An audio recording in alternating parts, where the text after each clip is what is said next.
Hello everyone, welcome to another beer review. Now, this has been a bit of a long time coming. It's been a bit of an effort because I ordered this beer ages ago and other beers arrived before it, and then eventually they finally admitted 2 weeks after ordering it that it's been sent out now. It's been sent out now, yes, even though it had been sitting there for over a week, telling me that it's already been shipped, and DHL was kind of thinking, well, yeah, we've got the label, but you ain't got the bloody beer yet, that type of stuff. And they're banking on you to blame the courier rather than blame them, because they're swearing blind. Oh, we've sent it, it's been shipped, it's gone, it's not here anymore. You need to kind of contact the courier, and it's all just subterfuge. Because they're just blatantly bullshitting me. Let's be totally honest. And the demand's been so big for this beer since it was announced that this beer is the most popular draft beer in the southwest. And it's interesting because obviously a lot of the times that kind of accolade goes to beers from St Austell Brewery in St Austell, funnily enough, in Cornwall, which is a shite hole. Not the brewery, but the place itself is a bit of a shite hole. Well, it's not a bit, it's a complete shite hole, actually. It's one of the worst places in fucking Cornwall, I'll be totally honest.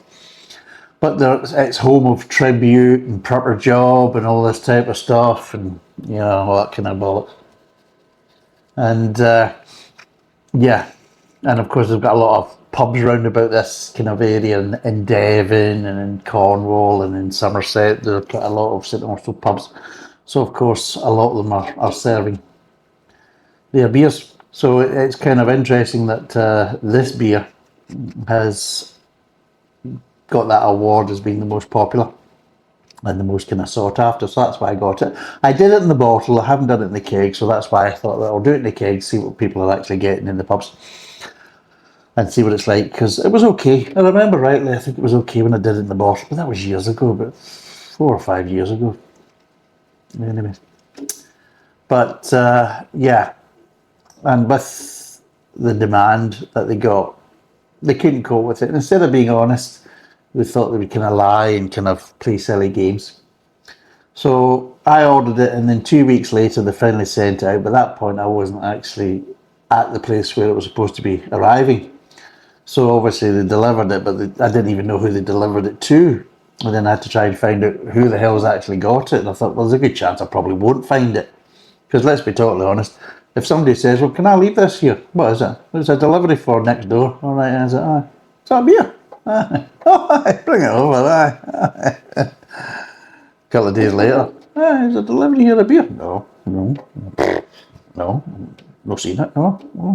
What was it? Was it beer? No, I don't drink beer anymore. No. That type of thing. So yeah, I actually kind of thought, I'll not say that again, I'm going to have to order more. And I was reluctant to order more because it took so bloody long for this stuff to actually finally come out. So I hate that. Just be honest.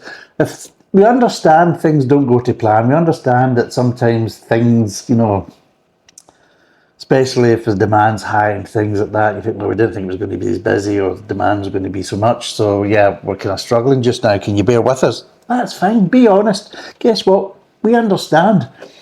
See, when you start playing silly games and claim it's been, it's been sent out and it hasn't, and you're trying to kind of shove on the kind of responsibility onto the courier, and this is another thing I hate, because a lot of them will do it. You take the order, they confirm the order, and then the next minute you're saying, oh yeah, it's been shipped, and it hasn't been shipped. What they've done is they've created a label. And usually within a couple of hours, a lot of breweries are like this. They'll create the label, and then it's sitting there. And then couriers are like, yeah, well, we've received the label. So in other words, you've booked the pickup, and we've assigned a number to it, a consignment number. But they haven't been there to pick up the goods, because the goods haven't been picked up. And I hate that, because it's them trying to kind of make out that, you're so wonderful and so efficient. When you're not, you're screwing people over. And you're claiming it's kind of shipped, it's ready to go. And it's not, you haven't even made up the order yet. So it's all kind of bullshit. And I hate that. I'm sorry, but there's no excuse. Be honest with people. People will forgive you if you're honest. People will not forgive you if you bullshit. And this is what I got with Butcombe. You bullshitted us. Let's be totally honest. And you were that kind of skanky. Not only did you bullshit us, you were trying to push the responsibility and the blame onto the courier. And it was nothing to do with DHL. It was your own problems. And if you'd admitted it and been honest, it wouldn't have been an issue. But you lied, so you kind of compounded it and made it worse. And I just think you're a bunch of pricks for doing that. I mean, it's just not the way to fucking do things. Maybe your management think that's a smart way of doing it, but it's not. Trust me. Just be honest with people and stop being fucking assholes.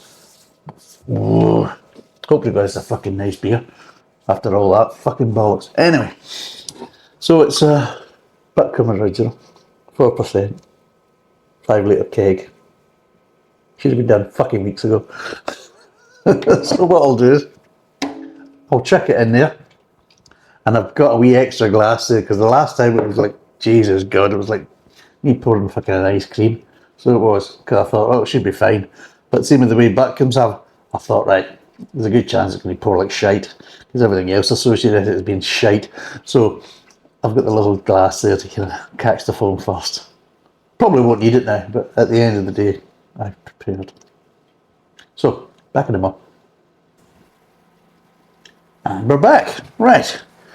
So, let's give it a little bit of gas. I've actually put a new cartridge in as well, instead of mucking about. Saying that, there wasn't much gas. That's usually when you kind of release the pressure initially.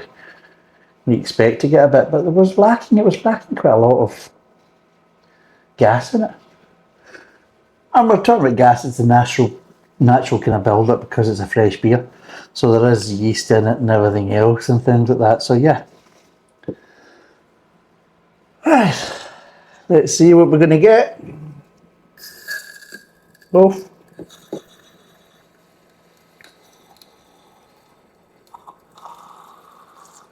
And this is what I was expecting. So that'll be a first.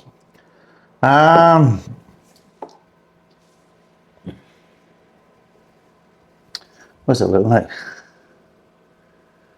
So it's kind of the head stopping there, so it's not too bad. It's kind of getting there. Right, let's see what we can get out of this. Give it a good one. I'm kind of looking forward to this because I just want to see what it's like, because obviously I've done it years ago in the bottle and I just want to see what it's like now. And yeah, it needs a little bit more gas. Ooh, cheeky. Not too much. Oh, it's flowing nice though. It's flowing nice. Oh, maybe a wee bit too much of a head on this. That's what she said. Jesus, it's blowing like a fucking Guinness. Oh no! It's got some nice settlement on it. Look at that. The problem is the settlement's stopping there. Fuck. Jesus, that's actually probably better. Seriously. So, what shall we talk about while we wait? I'll get time to nip out and get some more flakes. It won't take long. It's actually not too bad. It's looking kind of creamy, isn't it? It does. It looks like kind of caffrey. It's a wee bit. Obviously, it's not, but yeah. Hope to God it's not, because I think where the hell's the nitro come from? But yeah.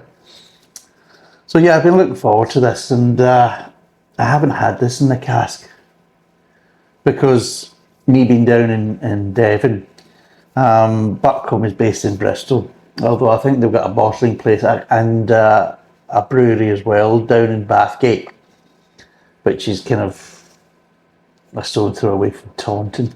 So I'm not that far away from Taunton. Bathgate I usually try and avoid because that's where the nuclear power plant is. Well, that's where the old one was, and of course they're building a new one now. And let's just say the people in Bathgate, there's some not quite right. Let's just say that. One of the things I've noticed is that there's a lot of people limping. There's a lot of people with limps. There's a lot of people with one leg longer than the other. Either that, or it seems to be a serious problem of stones in the shoe scenario. Not really sure, but there's a lot of limping and a lot of kind of strange looking people in Bathgate, and you feel kind of uncomfortable because you feel like, has it got anything to do with the power station? Has there been a leak or something, you know? Is it genetic? And it's not just me, I think even Jethro used to make a joke about Bathgate quite a lot in his kind of comedy set, and it's a kind of a kind of everybody knows down this area there's something not right with that place, you know what I mean? It's like, oh, not good. But yes, the kind of reputation, everything else is based around about the kind of being in Bristol and everything else and all that, which of course is a trendy city, you know. And it's good to be based in a trendy city, you know, because it makes you closer to the trends, it makes you popular, it makes you finger on the pulse, you know, that type of thing, you know. Means you're at the cutting edge of tomfoolery and arseholes. Because it really is. I mean, every time I've been in Bristol, there's a lot of arrogance and self-righteous kind of student kind of vibe about Bristol, and it's supposed to be, and you walk about and you're thinking, the place is a dirty shithole, and you've got nothing to be arrogant about, and yeah, it's very kind of, it's basically, from one end, it's very, there's no such thing as a kind of right wing in Bristol. It seems to be kind of, starts off kind of liberal and then moves kind of more towards kind of militant left, you know, and it's like that kind of thing. And yeah, I don't particularly like the vibes of Bristol, to be totally honest. I'm in there and I'm thinking, I could bomb this place. Really could. And you know what? Most normal people in the UK wouldn't even miss it. You know, it's like that. That's what you feel like. You just like, it's not a nice place. It really isn't a nice place. It's just, no. It's just, the best thing about Bristol is the M5 that goes right past it. You know, between basically the docks and Bristol on your kind of right hand side. And it's just get that way. You know. I'm not a fan of it. I'm just not my cup of tea. Too much attitude and not enough common sense. So of course it just doesn't really work. Most people, if you spend any kind of time in Bristol, and I've done quite a lot of work in Bristol over the years, and you're like, nah, not my cup of tea, really not. So there we go. It's looking a bit normal now. So it's a nice kind of chestnut kind of brown colour. Normally you probably see maybe a one finger head and not half a glass. As it was almost. Smell wise, I'm getting caramel malt. So getting caramel malt and a little bit of grade. Not really getting much else. And I'm looking forward to this, but there's also something else. I cooked mince and tatties today. Been busy as buggery today, so I've been doing lots of different things, but cooked mince and tatties, I'm going to have that for my dinner tonight, and I'm looking forward to that. So I'm looking forward to this, and I'm also looking forward to that. So it's a good end to a busy day. Some things that I came up with an idea and tried and I've done and completed, and it's not really worked out the way I wanted it, but other things have worked out absolutely well. So it's been a day of ups and downs. So let's see what this tastes like.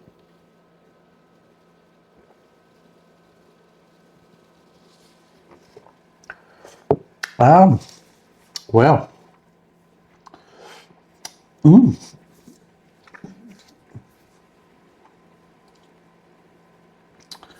It's very sessionable, very easy drinking. Bloody hell, it's easy drinking, seriously. There's no resistance on it whatsoever. Jesus, you get more resistance from still water, seriously.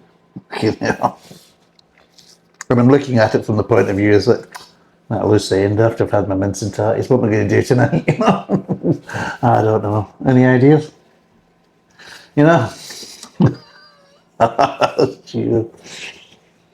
Where did it all go wrong, Grimmy? Where did it all go? It hasn't, I'll be honest. You know, got a fucking cake here. It hasn't gone wrong. No matter how shitty the day was, it's just suddenly got better.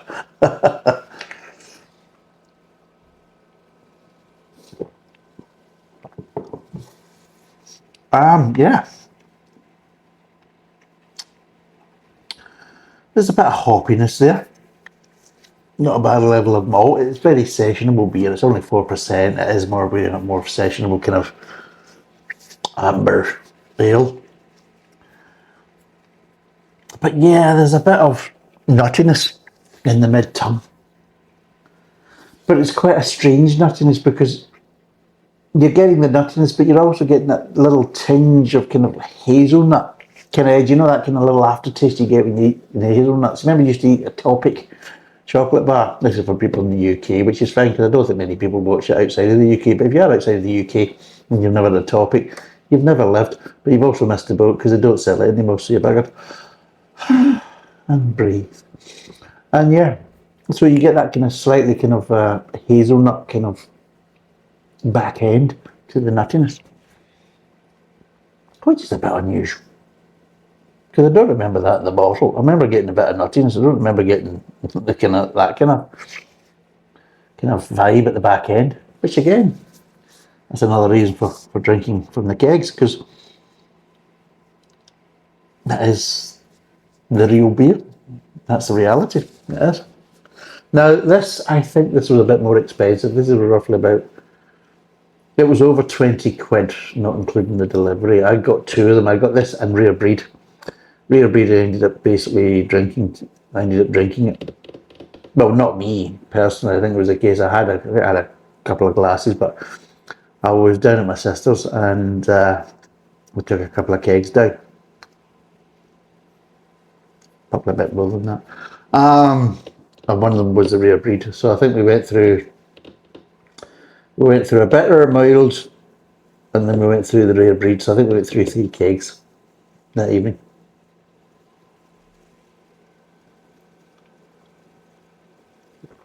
And my sister doesn't drink beer. So there was, at one point there was just 2 beer drinkers, then we were joined for a short period of time by a 3rd beer drinker. And then we were back to 2. So yeah, but it was Rare Breed, I remember. It was kind of quite hoppy, but quite nice actually. It was a bit of a difference from the bitter and that. It was quite good to have the 3 different style of beers, and they all kind of stood out in their own right. And it was really quite nice. It was quite good that you weren't just drinking the same one. So basically we finished one keg, then on to another different style of keg, and then on to another, and it was just quite nice to have that kind of transition. So you just weren't getting bored. So we're having a few glasses from each one, and it was just working out quite well. It was ticking the boxes, and the beer was very nice, and again it was in the kegs, and you know. And yeah, and again from this point of view, this does taste like a different beast. It really is quite dramatic what flavours you pick up in the mini keg version, which is really the live beer compared to the bottle. But yeah, one thing I do notice, it's not as gassy. In the bottle it's a lot more gassy. It's a lot more soft, and yeah, just overall, I mean, there's not too much of a bitterness at the back end. It's quite an easy drinking. I can understand because this is competing with Tribute. Now, Tribute does have a little bit of a hoppy edge at the back end, which, you know, if you're more of a traditional beer drinker, you maybe, I mean, Tribute does feel like, you know, obviously Proper Job got a really hoppy back end, and then, but with Tribute, I mean, it's a lighter ale. It's quite nice, it's okay, it's fine, but it just has that kind of quite a strong hoppy finish for that style of beer. And then of course you go into Proper Job and it's like, oh Jesus, you're really into a hoppy finish, you know what I mean? And if you're more of a traditional beer drinker, it's maybe not the kind of style you really want. Maybe fine down in kind of Cornwall when they're into all that, but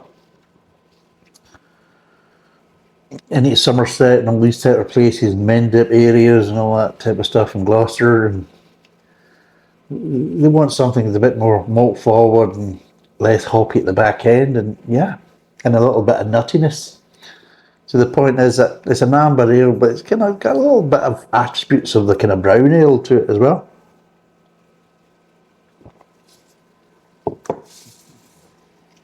And yeah, overall, it's one of these ones where it's so sessionable and easy drinking, and it's got some nice kind of flavours, nice kind of intensity of the other flavours that normally I'd be kind of looking more, want a bit more at the back end, maybe a bit more bitterness. That I'm not looking for that here. There's a nice intensity of flavour in the mid tongue that you're not looking for that bitterness in the back end. There's enough flavour in the front of the mouth and the mid tongue to kind of balance it out that you're not looking for a strong finish. You're happy, of it all coming from the front end, front of the mouth, mid tongue. That you're not kind of really looking for more. You're not trying to be greedy because you feel that if it did have something at the back end, it would maybe lose that little bit of kind of sessionability. It would just be a little bit too much, make it a bit too busy. Whereas it's just right the way it is. And yeah, it's quite a nice, refreshing beer. And it's very easy drinking. And yeah, I'm enjoying it. And again, it's something different compared to the Adnams. I'll probably have to order another rare breed. I've got a ghost ship there as well in the keg, so I'll be doing that quite soon. Obviously not this week, because I'm flying out this week to meet the wife. So I'll just be drinking this keg before I go. But what I will do is I'll order. The problem is if I order the rare breed, what else to order with it? Because I'm not going to order one, I'll order two, because obviously it makes it more worthwhile with the delivery costs. That's if they're actually fucking deliver it. But yeah. So I can order the rare breed. I can't do the Butcombe original because I've already done it. So I'm looking at the point of view of what I can go for the Butcombe Gold. But do I really want to do a golden ale? It's kind of winterish, kind of autumn getting into winter. I want to do more of the kind of darker beers. So I need to have a look what else they've got. I certainly don't want to do any of the kind of more kind of hoppy, citrusy beers. I'm just not interested in that, no. I'm enjoying this. Why the hell would I spoil it by buying some kind of overly hopped citrus beer? Not for me, Trico. Not for me. Not unless I have to. And I don't have to, so I won't. Right, let's break down these flavours. Right. You are getting a nice level of malt and grain. There's a little bit of sweetness there, but not much. So it's not a sweet beer in any way, shape or form. It's easy drinking, but it's on that kind of neutral, maybe slightly bitter, just in general. And that's another reason why you don't need the bitterness at the back end, because it's not overly sweet or anything like that. There's a nice level of malt. You're getting a kind of caramel, but you're not getting any sweetness to back up, but you're getting kind of caramel flavours, not dark caramel. It's quite nice. And that kind of grain. It is more of a kind of what I would class as more of a savoury beer, which is nothing wrong with that. Let's be totally honest, you could make a good steak and ale pie with this. You could have a really nice gravy off this. You really could. Well, that's what you're going to kind of look at it. Look at it more kind of like gravy, that type of thing. But easy drinking and not thick. Move on to the kind of mid tongue, and that's when you start getting the nuttiness through it. You've still got the nice bit of malt, you've still got the bit of grain. The sweetness hasn't changed. The same level of sweetness, very, very little. It is, like I say, it's more of a savoury beer, front to back. But you get the nuttiness.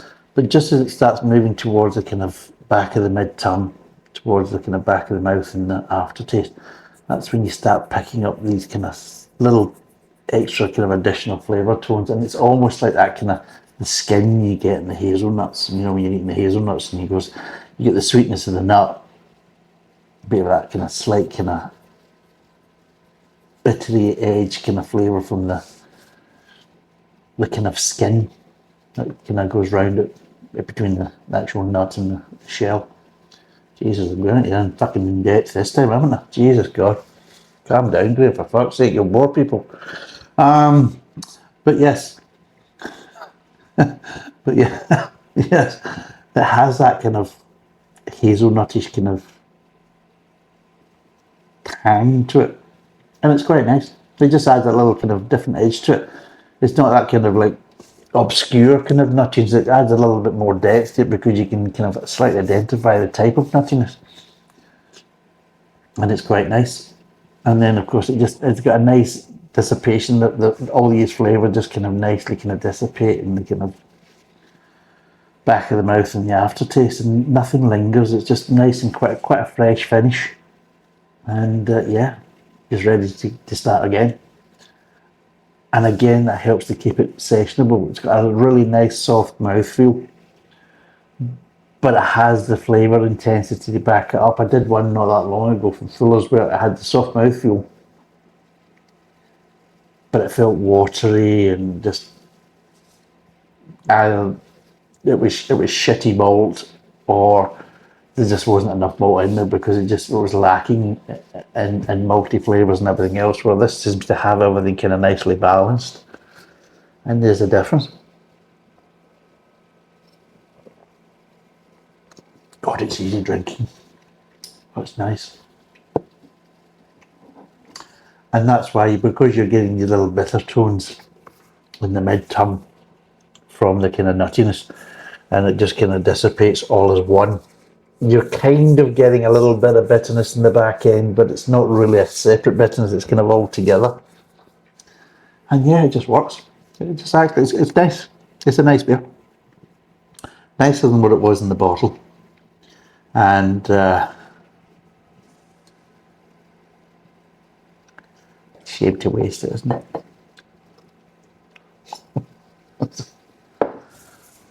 Oh, back to that level again. Yeah, it's. I would recommend it. What would I give it out of 10? I can't even remember what I gave it on the bottle. I think I actually gave it not too bad, but it's a lot nicer as on the live beer. Nice mouthfeel, just everything, yeah. Just a lot nicer. And this is the thing. Every time I do a keg, you just feel like, why am I drinking out the bottles? Why am I doing bottles? Because it annoys me. Because especially when you've done things, I mean, it'd be interesting to see what ghost ship. I did ghost ship years ago as well. And I've had ghost ship lots of times in pubs on the keg. I usually try and avoid it, but I've had it quite a few times. And it's fine, it's okay. Again, it's that kind of citrus back end. It's all right, but not my first choice, but it's okay. But it'll be interesting to see what it's like in the mini keg, because again, the problem is even you're having it in pubs, how it's kept and how it's managed can affect it. Whereas this is basically, it's very clean, ready to go. Crack it open, and then that's it. Finish it in a couple of days, and you're getting it really in its prime. You're not getting it in any kind of deteriorated state due to bad management, or well, it could be at the back end of the cask and they're ready to change it over and things like that, you know. You've got one already sitting there settled, ready to go. All that kind of stuff. So again, sometimes that doesn't give you the true representation of the beer, because again, unless you're going to a regular pub that you know, then a lot of times it's hard to kind of really call how well they're managing the beer, and if what you're tasting, is it really down to the beer or is it down to bad management? So yeah, this is the problem. And then you're drinking the kind of the bottles, and then you're tasting the kind of live beer. There is a big difference in the level of the beers. But I will be looking out for more. There was one of the ones I was going to get, but with the way work's been going and everything else, I'm going to wait till I come back and I'll get some. So what I'm planning to do for Christmas, I'm planning to do a few different kegs for Christmas. Because I've done a lot of bottles, I've done a lot of kind of festive beers, and let's be totally honest, the majority of them are shite. Absolute abominations, let's be totally honest. And And I've done different ones. I've done vintage ales. I've also done basically kind of antique ales, courtesy of Adrian that helped us out with 2 very old bottles that were. Well, I actually thought they were going to poison me. Some people probably think they did. As you look at the after effects. But yeah, so what I want to do is get some interesting kegs for the Christmas period and do something like that, and do a couple of kegs rather than bottles and just make it a bit different and enjoy it a bit rather than, buying all these kind of beers to try and they're just disappointment after. I mean, last Christmas was, Jesus God, it was disappointment. I was doing it at my dad's because we were sorting things out at his house after he passed, and it was a bloody nightmare between my wife and family got me a case of Hawkstone beer, Jeremy Clarkson's kind of abomination, and yeah, Jesus God. And then a lot of the kind of festive offerings and especially from M&S, they were absolutely fucking dire. And yeah, and some other ones, in fact, even ones from Green King were dreadful. You're thinking, Jesus God, what the hell happened? And I'm going to do the kegs this year and see what it's like. So I'll do maybe about 3 or 4 kegs over the kind of Christmas period. Less videos, hopefully better quality beer. But out of 10, what would I give this beer?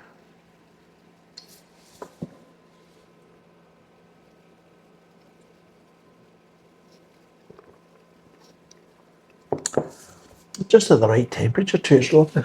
Because it's roughly about 10 degrees, 11, 10 degrees. It's just nice. But it's just that clarity of flavour, lovely mouth feel, just, it's a pleasure. But I'm getting a lot of that with the keg. It's a pleasure to drink. It's like sitting in the pub ordering, the second or third beer from a fresh cask, and it's like, does it get any better? It feels that way. So I'm going to give this an easy 7. It's just a nice, easy, sessionable beer. It really is. It's some nice levels of intensity of flavour, nice clarity of flavour. And it's nice, it's not overly sweet or that type of stuff. It's just a nice, easy drinking, sessionable beer that you can keep going back for more and more. And yeah, it's actually very nice. Fair play to them. A lot nicer than it was. I think I gave it about a 5 or a 6. I'm trying to remember. This was years ago. I'll put down below actually what I gave it previously in the bottle, or you can always go back and suffer the bloody video, which was wonderful because I think it was one of my earlier videos. So there's a lot of and and you think, hell, even I was watching thinking, I'm going to fucking kill you. It's like, you see him again, you're getting it, that type of thing. Whereas I don't do that now, unless I really want to, just to annoy people. But yeah, it was an easy 7 out of 10, and yeah, I would recommend it. I would recommend it, but is it worth it if they're going to basically piss you about with the delivery and the nonsense and all that? Just stop trying to be cute, stop trying to be smart and trying to get one over. Your customers aren't your enemy, and your customers, they understand. If you're honest with them, they know things in life don't always go to plan. It's life. Best made plans of mice and men doesn't mean it's going to come to fruition, no matter how much you want it to. So just be honest with them. And most of the time, and unless it's ripping the piss, but most of the time, people will understand and appreciate your honesty. They'll respect you more. Don't try and be cute or smart, and don't try and treat them with contempt. You think you can just bullshit them and get away with it and think, haha, look how smart I am. Because it doesn't work. You will be found out, and at the end of the day, you start asking about your customers, they won't be your customers anymore.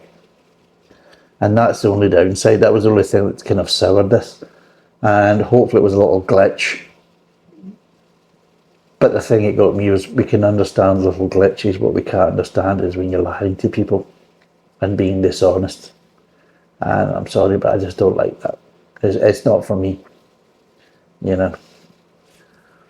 And I don't think it's a good idea, because if you're lying to the customers about shipping and getting the beer out, where else are you lying to them for? You know what I mean?